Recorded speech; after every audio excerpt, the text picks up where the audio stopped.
Donc c'est vrai que j'ai demandé à écourter et on m'a dit OK. Et on m'a dit bon, bah, on va t'envoyer dans ton unité, quoi. C'est quoi le profil des gens qui étaient avec toi, là Que des anciens militaires, mais la plupart... Solides?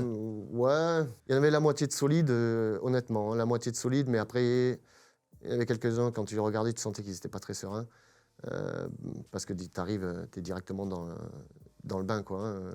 Est-ce que, alors question bête, est-ce que tu peux partir quand tu veux?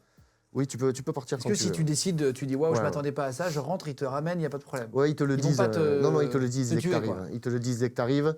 Il n'y a pas de date limite, parce qu'ils ont déjà eu justement les problèmes avec les gars qui arrivaient, qui repartaient de suite après les premiers bombardements. Donc ils te le disent d'entrée de jeu, hein, pour pas qu'il y ait de soucis. Ils te disent, à partir du moment où tu décides de partir, tu peux partir sans aucun problème.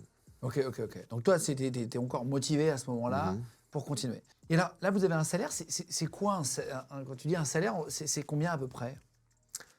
Quand j'ai fait ma première demande, moi, j'avais pas demandé forcément de salaire. On m'annonce qu'on aurait une prime de 400 € par mois. Bon, moi, je m'en foutais un petit peu parce que je n'étais pas parti à la base pour me faire de l'argent. Après, à ma deuxième demande, on m'a annoncé un petit peu plus. Et en fait, une fois sur le terrain, c'était l'équivalent d'un SMIC. En fait. Ok, 1000, 1002, 1000... Voilà, c'est ça. Ok. Moi, Parce que tu étais avec les forces spéciales, Non, renseignement... c'est ce qui était prévu, suivant si on se retrouve en avant ou en première ligne ou en deuxième C'est ligne. bien.